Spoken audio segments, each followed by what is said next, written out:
Good morning and welcome to the Berks County Board of Elections meeting. Today is December the 4th. It is 11 a.m. and we will call the meeting to order. I'm going to ask Stephanie to please read the public comment notice. Public comment will be accepted in person and through the Q&A function. Please include your first name, last name, and municipality for all comments.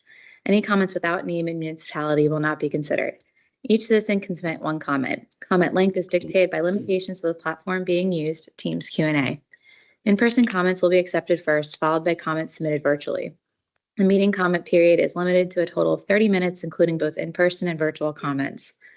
This time period may be extended at the county's discretion. Please be concise. Comments that are germane to county business will be read during the meeting and should not be considered to be interactive dialogue. The county shall be the final arbiter of whether a comment is germane and should be read. Any response to public comment will be done at the county's discretion. Okay, thank you very much, Stephanie. We'll now move to the approval of the minutes from the November 21, 2025 special election board meeting. Are there any changes or additions to the minutes? If none, the minutes stand approved as presented. Before we move on, I'd just like to let everyone know that Commissioner Leinbach is not here. He is at the National Association of Counties board meeting, so that's why he is not here with us. They have that meeting this time of the year through the rest of the week. We'll now move on to public comment on agenda items. We do not have any in person and we do not have any online either. We have two items on the agenda today. One is to approve the execution of campaign expense report compliance form. And this is submitted to the Department of State. The compliance form indicates to the Department of State that certain county offices and magisterial district judges have complied in filing all legally required campaign expense reports. So, Ann. Thank you. Yeah, good morning. So we do have to submit this report to the Department of State. So they are aware that everyone is in compliance and they can begin issuing paperwork to these row officers and the MDJs. Today is the deadline for the 30-day post-election report. We still have two row officers that have not submitted that report yet, so we have not issued those certificates, and those two are indicated on the form that they are not yet in compliance. I will submit this to the Department of State and find out or let them know when they are in compliance. Is there anything we need to do on our end with those two? No. No. Okay. You'll just sign this form that we'll submit to the Department of State today. Okay. Right. I'll make the motion to approve the execution of campaign expense Second. report compliance form. Sorry. I will second that. Do you have any further discussion? All those in favor signify by saying aye. Aye. None opposed. Motion carries. Second item is the voting system malfunction report approval. And this is a report that is sent to the Department of State after every election on whether there are any voting system malfunctions or not. And the Department of State tracks these. Correct. So we have prepared the report based on the last election, November 4th. And as you mentioned, we report to the Department of State any machine malfunctions that either prevented or delayed any voter from casting a vote, or anything that prevented or delayed the tabulation or reporting of results. So we include all the precinct issues, even though that typically doesn't delay it. For example, we had one DS200 scanner that failed. It was replaced. But in the meantime, the voters used the bypass bin, so it really didn't delay it. We just pointed out that it was an issue. We had several express vote issues with error messages. So we did point those out in all the precincts that took place in. And again, in this election, the voters had another express vote they could use. We send multiple to the polling places. And then again, that's the ballot marking device. Didn't necessarily delay any voting, but we like to point it out. This has been an ongoing issue, which we are working with the SNS to figure out what's happening there. Because we had a 2-page ballot, there's deeper folds, and it did jam up our high-speed scanners. So it did delay the reporting of our results from our mail-in ballots. So I did indicate that on here as well. Whenever we have a 2-page ballot, it does hold up our reporting because of those extra jams, because of the folds in the ballots. Yeah. So that's all that's been noted on here. Again, the only thing was the delay in the tabulation of the mail-in and absentee ballots. Okay.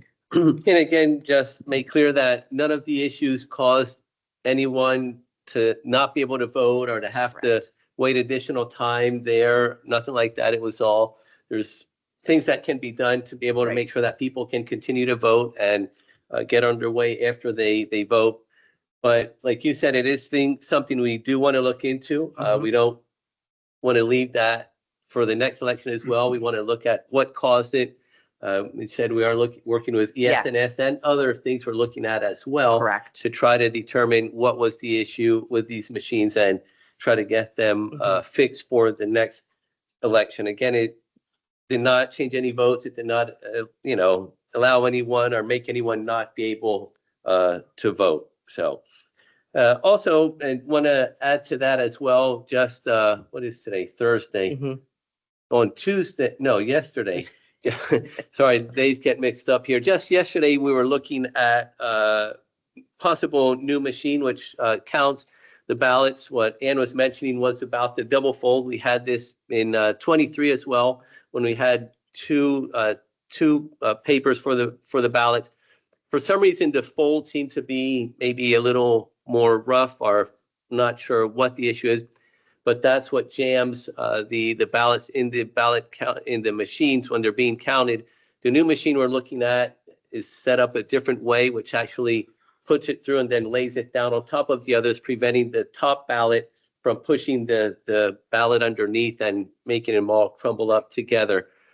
So it would be a lot better, avoid a lot of those issues that we were having. We still do want to find out what causes that in the 850s, but the 950 that we're looking at would avoid that completely. And also has some other features that would be beneficial to us as well. With the 850, when it does happen, when those ballots get crunched together, we have to pull them out, stretch them out, and then run the whole batch again. With this new machine, we would not have to do that. It would stop. And those that are ready have run through, do not need to be rerun again. You just have to clean it out and then keep on with the batch work. So a lot of advantages to that new machine that we were looking at yesterday. Commissioner Santoni was there as well as part of that demonstration. So further information coming on that in the next weeks and month. Mr. Chairman, I'll make a motion to approve the voting system malfunction report. Okay, I will second that. Any further discussion? All those in favor signify by saying aye. Aye. None opposed. The motion carries. Okay, we'll now move to the election director's report. Ann. So as I mentioned last week, we mailed out certificates to all the winners from the past election. Or I believe today we're mailing out the last ones, the poll workers. There were 764 certificates that we mailed out. That's how many winners there were. So that's been keeping us busy. We're also packing up, organizing supplies, archiving records, so we can start preparing for the next one. But that's about all we have going on now. Okay, thank you very much. Any comments from the board? Okay, just want to congratulate the winners, and to those thinking about running next year, please reach out to Election Services if you have any questions. There's information on the website as well as to how to run, what you need to do, timelines, and so forth. You want to make sure that you're getting everything in on time. We'll now move on to public comments. We do have one in person, and we do not have any online. So Jeff, if you want to step up, state your name, municipality, and you'll have 3 minutes, and Steph will be taking the time. Good morning. My name is Jeffrey Wolf, Brecknock Township. Last night, some of the links from the Pennsylvania Department of State website were either broken or disabled for some reason. And so I wish to express my appreciation to ChatGPT for its assistance in remembering a point of guidance from the Pennsylvania Department of State related to the use of privacy folders and privacy sleeves. During the COVID epidemic at my polling place, I was issued what I believe to be a folded 8.5 by 11 white sheet of paper with my ballot card enclosed. I assumed that this was to protect me or someone else from passing around too much of the COVID virus. Reviewing from the state, for guidance from the state some time ago, informed me that the folded sheet of paper for the ballot card must have been provided for me because of privacy, and preserving secrecy in voting is the language used in our state constitution. The following comments are related to my own observations and observations of the poll watchers from the 2025 general election. Number one, improper assistance in the voting booth seems to be an ongoing problem in general. One poll watcher was able to alert an election official when a couple entered the voting booth. The end result being that the judge did have them sign a declaration of need for assistance, but it was after the fact. Number two, I had asked a judge at a particular precinct about voters being assisted by an interpreter. I did notice that the interpreter did have a voter sign a form after assistance provided, and I later witnessed the interpreter having another voter sign that same form prior to assisting. When I asked the judge about the procedure, he showed me the record of assisted voters, which the interpreter was having the voters sign. This procedure at least approximated the requirement. If I am correct, the judge should be the one completing that particular form. Two problems to be noted involving machine inspectors: inattentiveness. I noticed they were distracted by the games on their cell phone. And the other problem is being too helpful. I have observed machine inspectors actually loading the ballot card into the tabulator. The problem with being too helpful, too intrusive, and especially taking liberty to handle the voter's ballot is that the machine inspector or the judge or whoever would have opportunities to see the voters' selections, which would unnecessarily violate the voters' right to secrecy.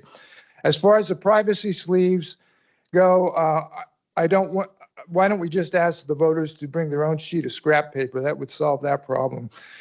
In closing, I love the district election officers' customer service attitude and their efforts, their good efforts in trying to do the right thing. I think that's noteworthy. So that's it. Thank you.